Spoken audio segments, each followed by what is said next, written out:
Welcome to episode 17 of the Security Matters podcast, where we bring you the latest news, views and opinion from across the UK's dedicated security business sector. My name's Brian Sims and I'm the editor of Security Matters magazine. We're delighted that this podcast is sponsored by the Security Event, which runs at the NEC in Birmingham on the 7th, 8th and 9th of September 2021. To register for the show, visit www.thesecurityevent.co.uk.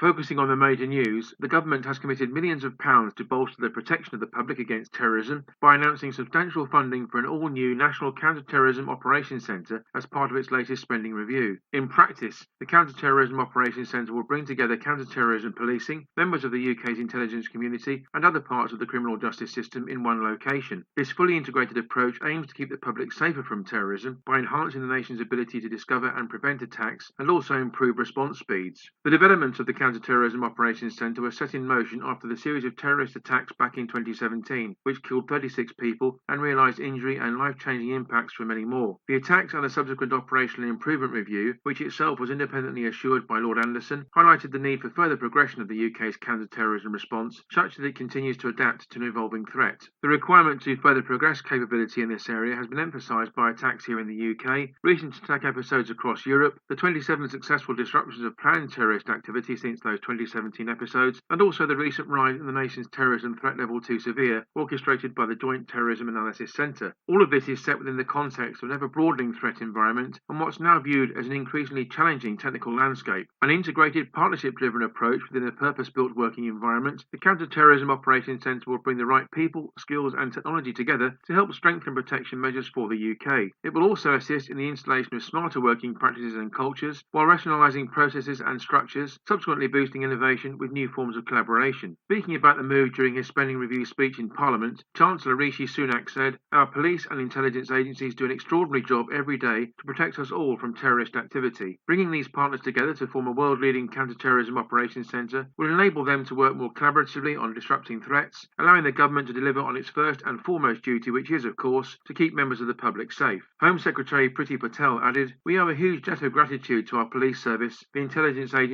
and members of the criminal justice system, all of whom work tirelessly every single day to keep us safe from acts of terrorism." Metropolitan Police Service Commissioner Cressida Dick observed, "I'm delighted that the government has confirmed its commitment to funding the creation of a new counter-terrorism operations centre. Following the dreadful terrorist attacks of 2017, both myself and the Director General of MI5 committed our respective organisations to identify exactly where we could learn from those events and continually improve the way in which we work together in order to protect the public from the terrorist threat. In truth, the concept of bringing the police service closer together with its national security partners emanated directly from this learning." The Commissioner went on to state, "Since 2017, we've worked closely with Sadiq Khan, the Mayor of London, as well as our intelligence agency and security sector partners and the government to turn the concept into reality. The investment from policing, the Mayor and the government will create a counter-terrorism operations centre that assists significantly in keeping London and the UK safe from harm." Continuing with the counter-terrorism theme, counter-terrorism policing has also warned that a rise in the number of boys and young men becoming interested in violent extremism without a clear ideology, on top of low levels of community reporting, highlights the need for friends and families to act early on any signs of radicalisation. According to new Prevent statistics just published by the Home Office, the number of people being supported through the government's anti-radicalisation programme for concerns related to mixed, unstable or unclear ideology has risen markedly for the third consecutive year. Prevent referrals saw an overall increase of 10% in the year to March 2020, up to 6,287 from 5,737 in the previous financial year, with just 2% coming from friends and family seeking support for a loved one. Much of that 10% increase was seen in the mixed, unstable or unclear ideology category, which represented 51% of referrals in 2019-2020, up from just 11% in 2016-2017. After mixed, unstable or unclear, the most prevalent ideology exhibited by those referred was Islamist at 24%, followed closely by right-wing radicalisation at 22%. The majority of referrals were young men, with 72% of them under the age of 30 and 88% of the referrals male. Mixed, unstable or unclear ideology relates to instances where people exhibit a combination of elements from multiple ideologies, i.e. mixed, shift between different ideologies, i.e. unstable, or where the individual doesn't present a coherent ideology, yet may still pose a terrorism risk, i.e. unclear. Specialists at counter-terrorism policing believe the rise in numbers could be the result of two main factors. First of all, possible, and improvements in the way in which statutory partners spot, record and support these types of cases since updated guidance was first issued in 2018. Second, the increasing prevalence of hateful extremist content online, with this content causing young or vulnerable people to fixate on violence and other dangerous subject matters. Chief Superintendent Nick Adams, Counter-Terrorism Policing's National Prevent Coordinator, has stated, "One of the reasons for the increase will be the fact that we are becoming better at spotting and recording this type of behaviour, which can manifest itself in a number of ways, such as a fascination with all types of extremist or violent content." Adams continued, "That alone, though, doesn't account for such a dramatic increase. We suspect it also relates to the sheer volume of hateful extremist content online and its ability to reach into the lives of some of the most vulnerable in our society through the internet." According to Adams, there are many factors which can make people vulnerable to radicalisation. He stated, "We believe social isolation, problems in people's lives and in some cases mental health issues, complex needs and behavioural disorders can also contribute. This is particularly the case in this section of Prevent referrals.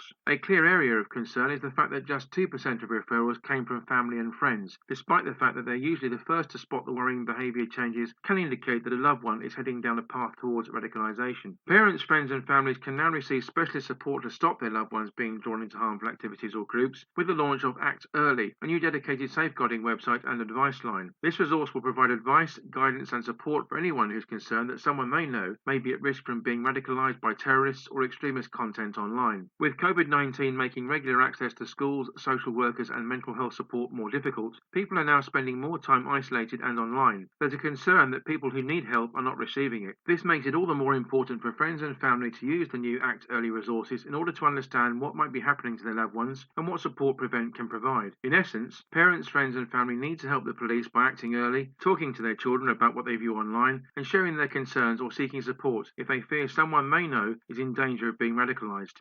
Our first guests on this edition of the Security Matters podcast are Letitia, Emeana and Dawn Holmes, the newly appointed Chair and Vice Chair of ASIS International's UK Chapter. Letitia's career in the security world began in the role of Corporate Building Security Advisor at the Lloyds Banking Group in early 2001, before she became Senior Corporate Physical Security Professional for the group in February 2013. In October 2016, Letitia, who's a Certified Protection Professional, made the move to Amazon UK and took on the role of Senior Physical Security Manager covering the EMEA region. A brief spell with Tesla followed before the switch to Unilever in January of this year. At present, Letitia's role as Security Capability Manager at the company includes direct responsibility for the development and advancement of security technology and people capability globally for the business. A Fellow of the Security Institute and also a Certified Protection Professional, Dawn Holmes served as Security Design Manager for Boots UK from 1998 until 2002, at which point she moved to the Britannia Building Society to become Head of Security. A 7-year spell as Assistant Head of Security at Experian followed before Dawn moved to Bank of America Merrill Lynch and the role of Vice President for Protective Services. A 2-year spell with Bloomberg came next. Dawn is now Group Head of Security for GVC Holdings, a position that she has occupied since January of last year. During the podcast, Letitia and Dawn focus on several key issues, among them the diversity agenda in the security business sector and also their hopes and aspirations for ASIS UK in the years ahead.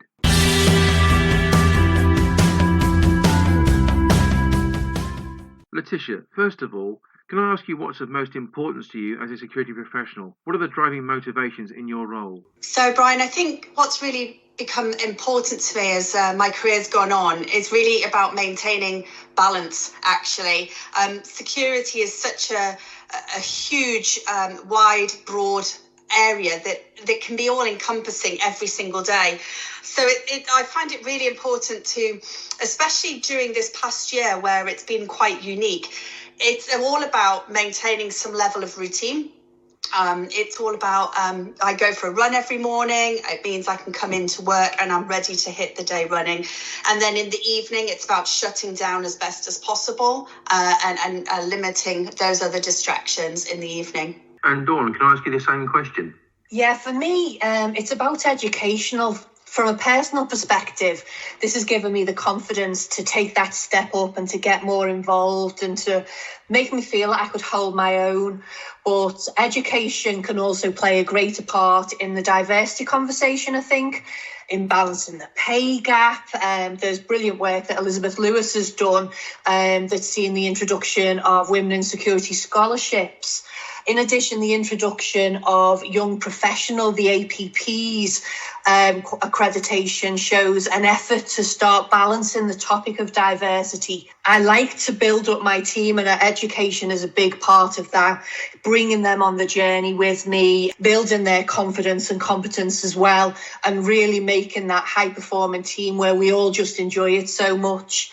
And I've also been lucky enough to be able to get involved with local schools' career events, selling the industry and working on the next generation of security leaders being engaged.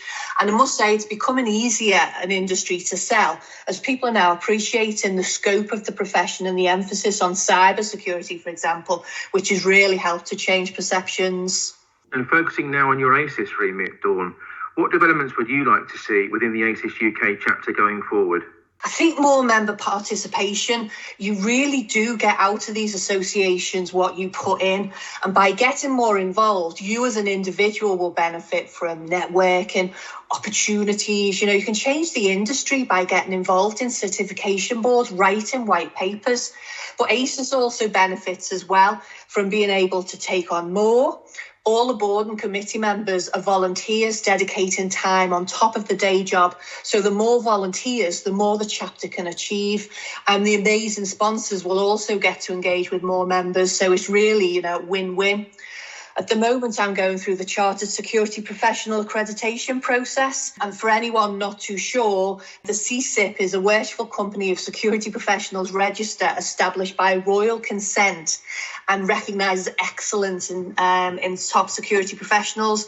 Now, there are currently less than 15 women with this accreditation globally. So for me, I want to do a big push to change this.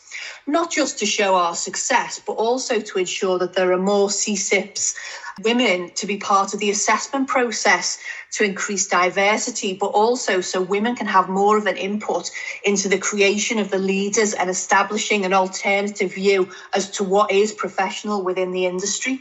And Letitia, what's on the wish list for your new role as chapter chair at ASIS UK?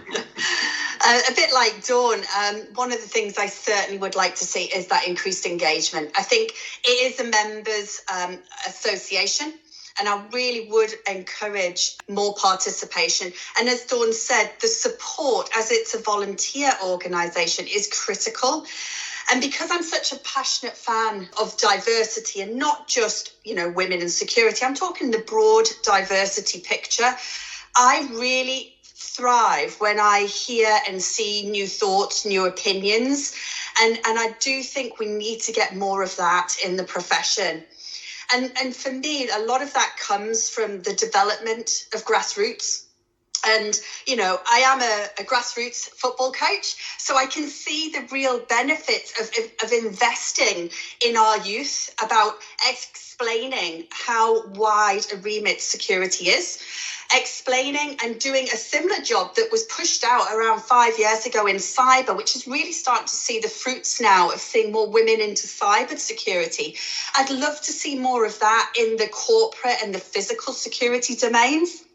And one of the things that I think we could do more of is support companies in internships or scholarships, or increasing that ability for the young professionals to get opportunities in larger organisations. And by doing that through ASIS, we can give them that platform, we can give them that support, we can give them that encouragement by utilising our network. And that doesn't just mean within the UK. We're such a global organisation now, generally, that we should be able to be leveraging our other chapters and working with those other chapters for the greater good of the membership. So I think, in short, for me, it's the engagement, it's the youth, it's the diversity of thought in its broadest sense. It's also making sure that we can improve that awareness. Letitia, do you think the approach towards the diversity agenda has improved across the sector and within ASIS itself as an organisation? I can certainly say from when I first joined ASIS in 2007, I joined purely because of the welcome that I had. I had done a bit of research, I'd gone to different events and different other organisations, but I hadn't felt the warmth and the welcome like I had when I walked into the ASIS. Now, that says a lot about what was going on in 2007, and I can certainly say for sure diversity has improved. The numbers are increasing. It's so wonderful now to go to conferences and be able to speak to other aspiring women and other peers in the industry. I think what we do need to concentrate on, though, is continuing in this right direction. Continuing the whole topic of diversity. And as I say, I'm a passionate supporter of what ASIS has done with women in security, the young professionals. But I do want to see that broader diversity picture coming together. And I think it's fantastic that ASIS has now got a brand new chair with Candy leading that on the broader diversity front. So I'm really looking forward to what this board can achieve next year. And Dawn, your thoughts on the diversity agenda? Thinking back 20 years ago and my experience attending ASIS events, I'd say it's changed considerably. When I was on the board and the Women in Security lead a few years ago with ASIS, it was great to see the sponsors specifically wanting to fund and get behind the young professionals and women in security initiatives, which allowed us to hold more events and to have these groups be able to set up their own individual networks. I attended several young professional events run by James Morris, and it was great to see the mix of the people in the room, but also that these numbers matched what we'd see at the ASIS seminars, showing the wealth of talent and the number of people ready to become the security professionals of tomorrow. I think the fact that ASIS members have elected us both chair and vice chair shows a change and a desire for a fresh, innovative approach from ASIS. And the members believe that we are, we can do it and are happy to make that change. I believe that we're the only ASIS chapter globally that have women in both of these key positions. So, it's really good to see that the UK chapter is so forward thinking, willing to embrace change, which is a necessary part of making the change. And the diversity isn't just about tokenism, but it becomes the norm.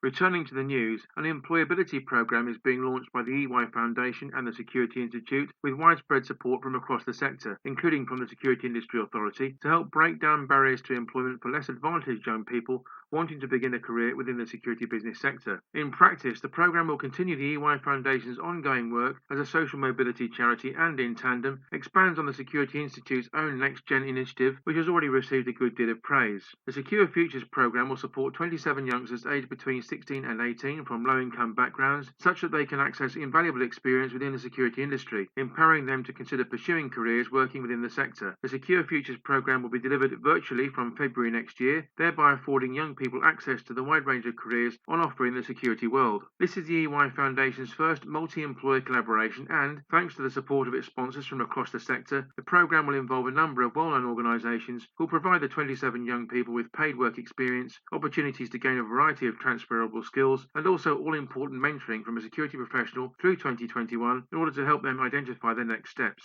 Security is very much a UK growth sector, with jobs available across physical and cyber security and in security firms themselves. Security roles are embedded in all kinds of private sector businesses, as well as in the public sector. Given that fact, the programme has been designed to introduce young people to the vast career opportunities within security. Paul Barnard, Director of Youth Engagement at the Security Institute, stated, "We're pleased to be partnering with the EY Foundation in launching the Secure Futures programme, which itself will make the security sector more accessible and attractive for young people. Young people are an essential component of our workforce. They offer a fresh perspective and insights that can inform innovative solutions to long-standing issues." Barnard concluded, "There are so many areas of security for which the younger generation can provide invaluable contributions, from the issues surrounding knife crime right through to emerging cybersecurity threats. We need to embrace young people and help nurture their skills. In doing so, we'll help to secure the sector's future prospects."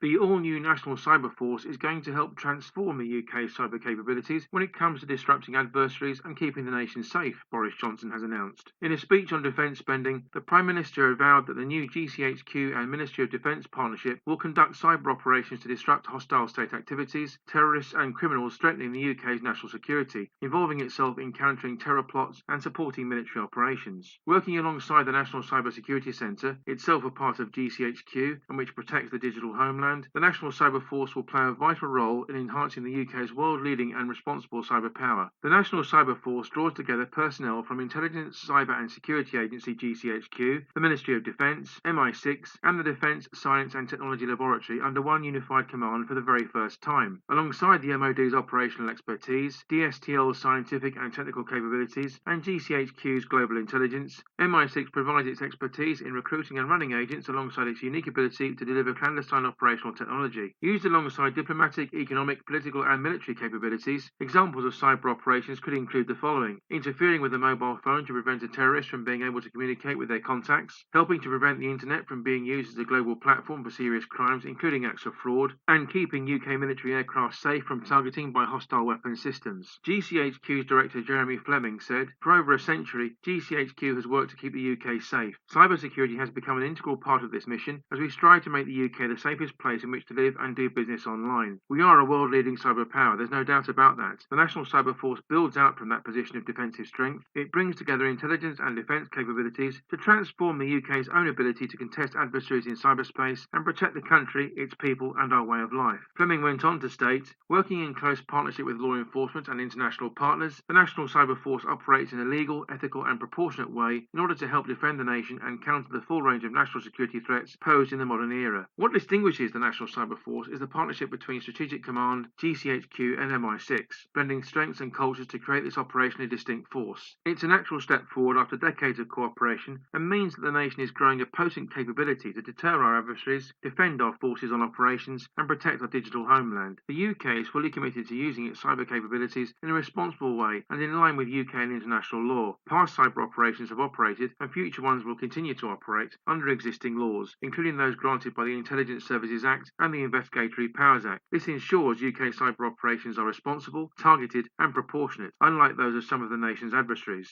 Our second guest on episode 17 of the Security Matters podcast is Andy Gent, the CEO of Revector. It's a business that specialises in the field of telecoms intelligence for fraud prevention and security. Andy founded Revector in the wake of an extensive international career across telecommunications, software, mobile and internet businesses. Formerly CEO of Pactel, Pakistan's largest mobile operator, Andy also held senior roles with Mercury Communications, the former national telecoms company in the UK, and also ECET International, a Cisco-backed software application house. During our interview, Andy focuses his attentions on IMSI capture technology and also how critical national infrastructure can be protected from attacks using mobile networks.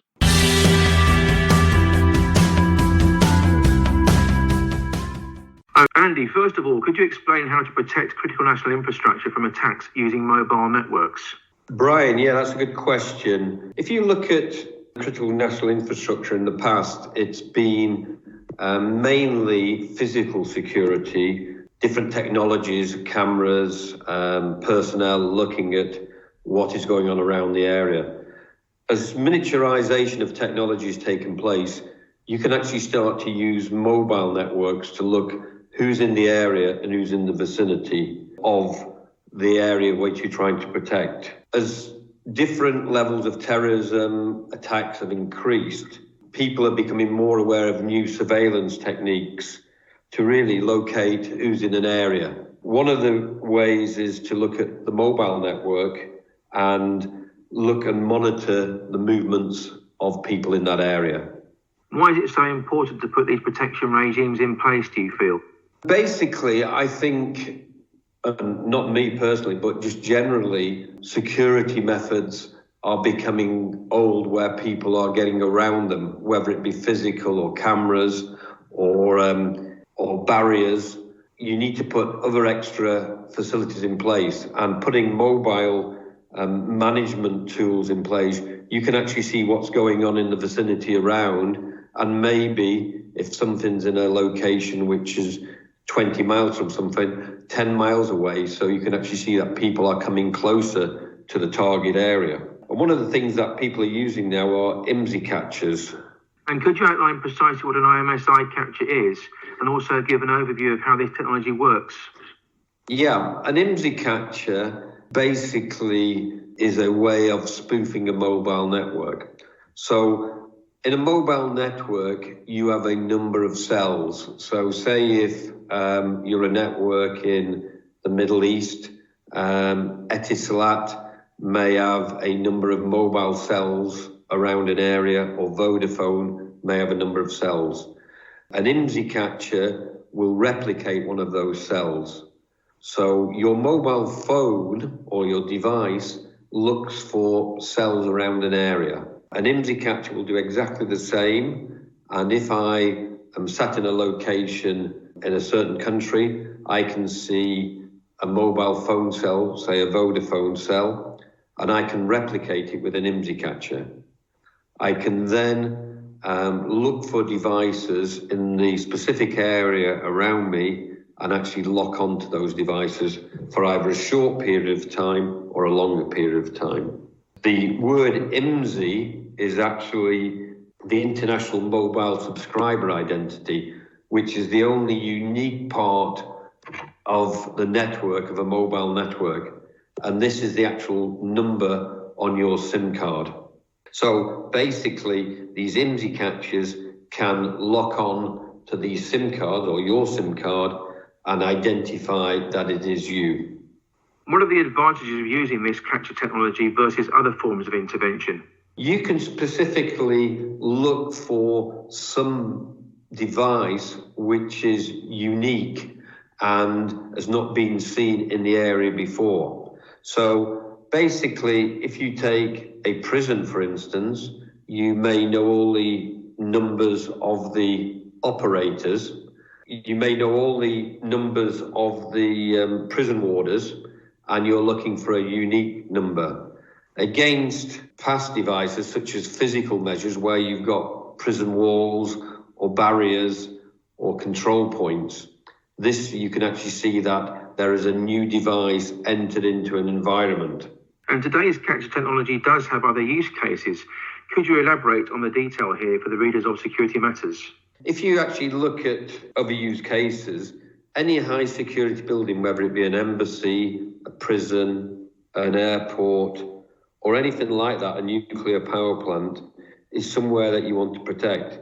If you look at prisons, in England and Wales in the last year, over 12,000 ansets were seized. Different governments across the world look at different ways of approaching this. Some allow phones, some don't.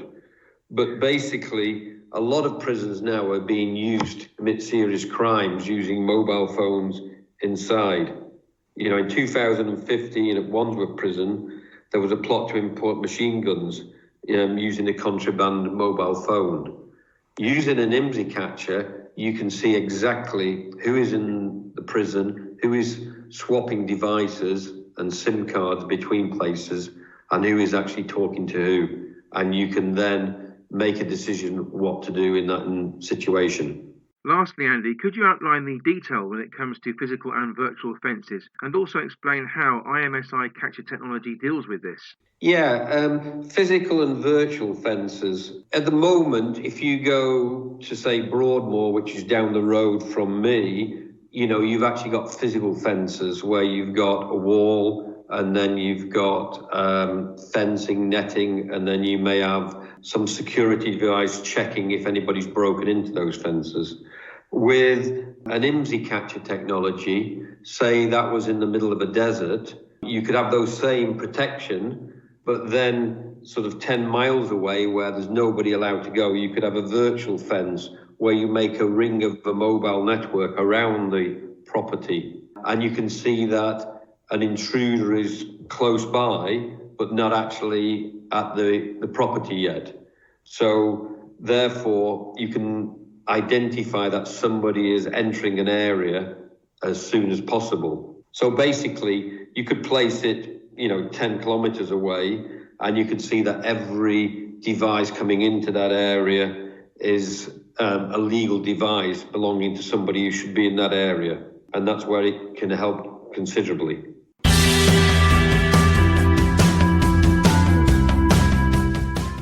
Our final final guest on this edition of the podcast is Bill Hobbs. Back in June, PAC and GDX announced Bill's appointment as the global head of its sales organisation. In the role of Global Vice President of Sales for 3X Logic and PACOM, Bill adds PAC and GDX to his portfolio and is now consolidating sales leadership for these brands across all countries. Bill's career in the systems integration and physical security industry spans more than 35 years. Initially a software developer and systems engineer, Bill has actively built multiple systems integration businesses during his career and, for the last 2 decades, has led technical sales teams across a variety of industry-leading organisations. On this occasion, Bill outlines the future roadmap for security installers and system integrators, as well as the key lessons learned within the security world during the COVID-19 pandemic. First, though, Bill evaluates the concept of 360-degree security.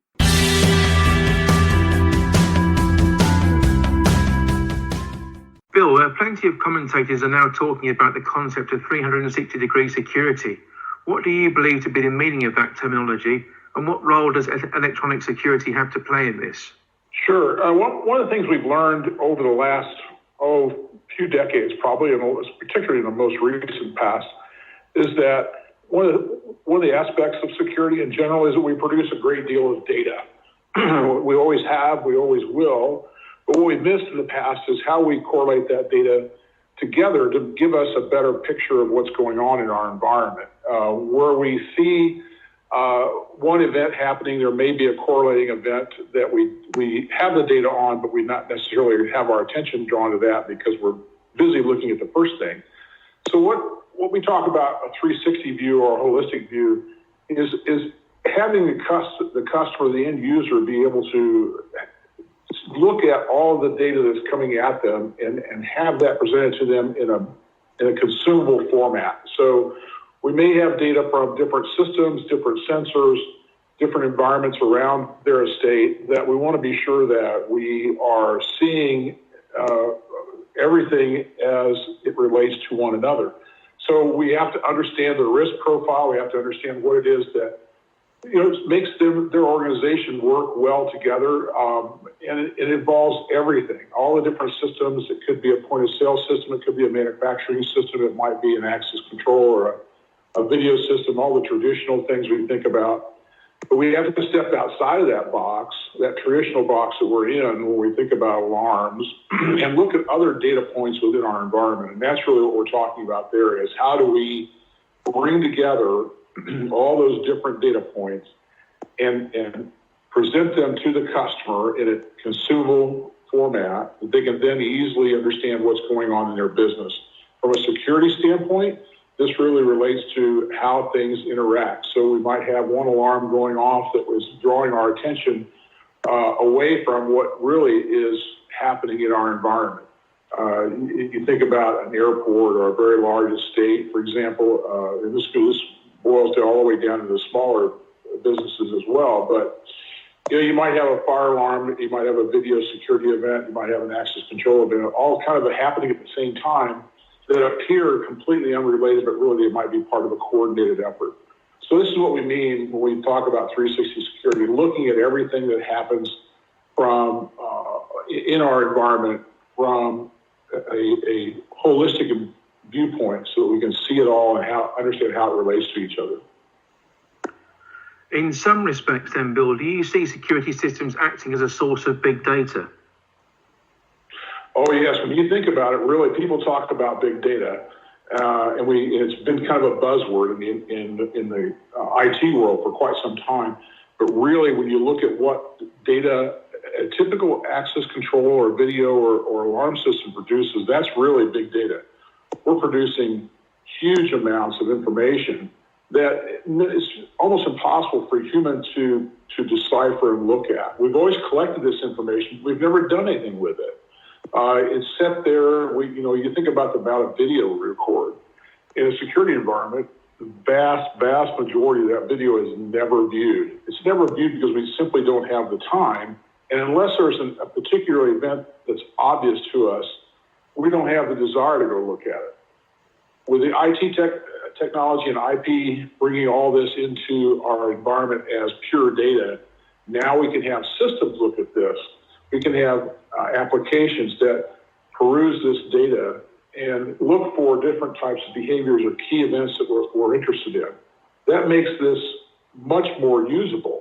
The challenge that we run into a little bit is that there's so much data coming at our customers that it's difficult for them to sort out what's important. That's why we need to build applications, and we will have built applications that help them do that. They tell us what's interesting to them in their environment, and we look for those events or those types of data points, and we bring those together, correlate them with other data points, and present that to them in a way that they can easily consume and understand. What's really interesting as we get into this type of environment, this type of analysis, is that oftentimes we find that what a customer told us was really important to them, what was interesting to them, really is a corollary of something else that's going on. So oftentimes they learn as they get into the business. Many times I've had people tell me as we've deployed our trends product and other data analysis products was, gee, I didn't realize that was happening. Wasn't even looking for that. Maybe it's a small component. This is kind of an odd example, but I'll give you this one because it really points out what I'm saying.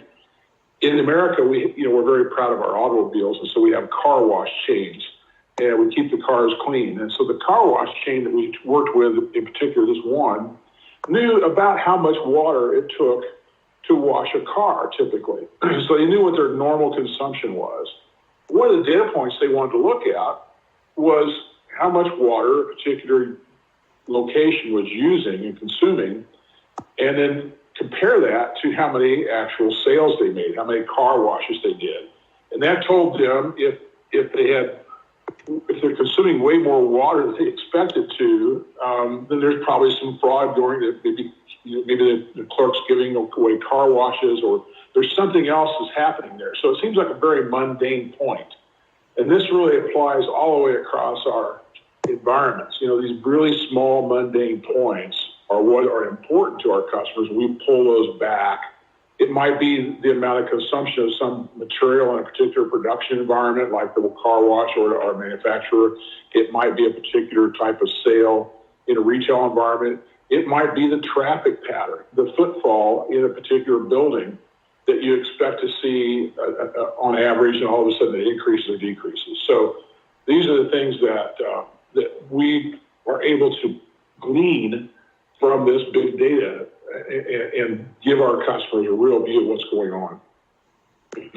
And speaking of those customers, Bill, would you say that end users are receiving the solutions they want and also precisely what they've paid for? Yeah, that's an interesting question. So oftentimes the customer doesn't know what to ask for.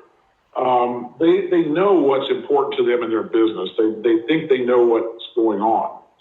But they don't really know these nuances I'm talking about. So they don't understand where a particular small event might happen and then affect much more down the line. So as we get into these things, it's important that we work with our end users via our channel so that they understand what we can do, and then they understand what they can expect from that as a result. So oftentimes they'll ask us for something. My very first question is somebody says, I want to see this or that. My next question is always, well, then what? I want to know what they expect to have happen once they gain that knowledge. And what are they trying to solve for? What's the desired result that looks beyond that thing they told me they were interested in? That's probably the most important piece of that analysis that translates into answering the question is, are they getting what they wanted or what they feel like they paid for? So helping them understand what it is that is possible, and then also helping them understand what's happening from this big data standpoint coming into their business really will solve that issue of or that question of what are they getting and are they getting what they wanted. Now, beyond that, we have to know that the systems are reliable. We have to know that, oftentimes you think about it, if you boil it down to a simple video system, for example, every video installer or dealer has had the experience where the customers called and said, hey, I need the video from last night because my business was broken into. You get in and you find out that the hard drive failed last month, or that camera was broken, or whatever the reason was, we didn't do what the customer paid for that thing to do. We didn't record that video. So we need to have triggers and indicators in the systems that tell us that they're actually operating and are operating properly. And so we build monitoring software that looks at everything and tells us, yes, this is operating the way it was intended to operate. Everything's online, everything's working, so that the customer really is getting the result consistently that they've paid for. So I hope that answers the question. I know that's a very broad range answer, but it's a pretty broad question too. And from your own perspective, what do you think the future looks like for security installers and security system integrators? Wow. You know, if you'd asked me a year ago, it would have been a totally different answer, right? I think everybody feels the same way. Who would have ever imagined that the entire world would shut down because of a virus? I think what's happened then is it's changed, obviously, everything in our lives. So the model of, I'm going to go install a camera, I'm going to go install an intrusion system or an access control system and then walk away from it really is gone. We see a lot of movement towards how do I build value into what I'm providing that then provides me also as a VAR or a dealer a constant source of revenue. We get into this recurring revenue model or a subscription-based model. And then along with that comes the fact that many of these systems are very much more software intense or software managed, so that we're not dealing with as much hardware anymore. We don't need that very high-powered server in the computer lab or in the closet because all of this information is being collected on the edge of the camera. So it's changing the model from more of a install it and forget it to more of a relationship-based, long-term, very sticky type of sale. So we build this system so it has remote access, so that it continually provides the customer with updates, and you get new software when it's released automatically, and all these types of things that really are suited towards a cloud environment is where this industry is headed. So if you think about it, less hardware, much more software, much more remote cloud type of environment, and all this built on a subscription type of a world. You know, you think about, nobody buys Microsoft Office or Microsoft Word or Excel anymore. You buy the cloud version, and that's really where this industry is headed. It's going to take a while. We're not particularly agile as an industry. So it does take us a while to make these turns. I remember 20 years ago when, or less, when somebody said, the era of IP cameras will destroy analog cameras. There'll no longer be analog cameras. Well, here we are. We're still selling analog cameras. The good thing about this model is that really this plays right into the IT infrastructure and the IT people who are increasingly becoming involved in security applications, and they understand these models. They understand these RMR models, and they understand that this is the way of the future. The other benefit of this is if a VAR can build a recurring revenue model into their business. A typical security VAR who sells access control and video has not traditionally had that same recurring revenue that an alarm dealer might have had. What you're doing by building that into your business as a VAR is you're building value back into that business. So someday you're going to want to retire. Someday you're going to want to sell your business. If you have that recurring book of revenue there, that's guaranteed, it's coming in, it's consistent, your attrition rate's low, then you're going to have much more value in your business when you want to make that final move. So there's a lot of changes coming even still, but I think the future is very bright for this industry. And lastly, Bill, what do you believe are the key lessons learned to date in the security sector when it comes to the COVID-19 pandemic? Well, I think for us, and from my viewpoint, primarily it's been the fact that it's no longer theory. It's possible, and it's proven to be practiced that a building that you're securing, an estate you're securing, could all of a sudden become vacant and remain vacant for quite some time. Now, what does that mean? Well, it means that your traditional environment where people are coming and going, and there's a little bit of built-in security, obviously, from having a building and a premise occupied. It's less inviting for somebody to do some mischief in a particular environment when there's people coming and going, at least on a semi-regular basis. It's just like every other property you've ever seen that gets abandoned, that invites trouble. And so we have to look at how we secure those estates and how we view that security remotely and manage that remotely, understanding that at any point in time, as has been proven, our building could become vacant overnight and be vacant for quite some time. So I think that's really what's the first lesson that we've learned is from this whole thing is our world could change in a moment. We always say that. We tell ourselves that we understand that. But I think until this pandemic came along, I don't think anybody really understood what that meant.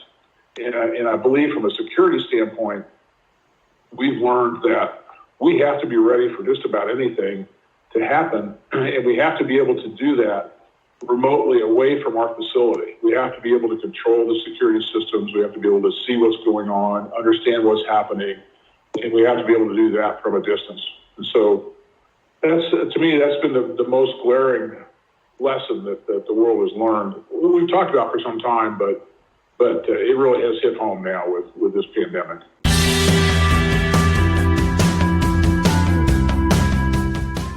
That brings us to the end of this latest edition of the Security Matters podcast. Many thanks indeed to Letitia, Emeana and Dawn Holmes from ASIS UK, Andy Gent of Revector, and Bill Hobbs of PAC and GDX for their highly valued contributions. Many thanks also to our podcast sponsors, The Security Event. The Security Event runs at the NEC in Birmingham on the 7th, 8th and 9th of September 2021. To register for the show, visit www.thesecurityevent.co.uk. Don't forget to visit our website at www.fsmatters.com/security-matters, where you can view our podcasts and read the latest news and opinion from the security business sector. You can also access our dedicated features content and sign up to receive our weekly e-news bulletins. Please do contact us if there are any key themes or issues you would like us to explore on upcoming broadcasts. You can do so on Twitter by using the hashtag SecurityPod. On that note, do make sure you follow us on Twitter at WBMSecMatters.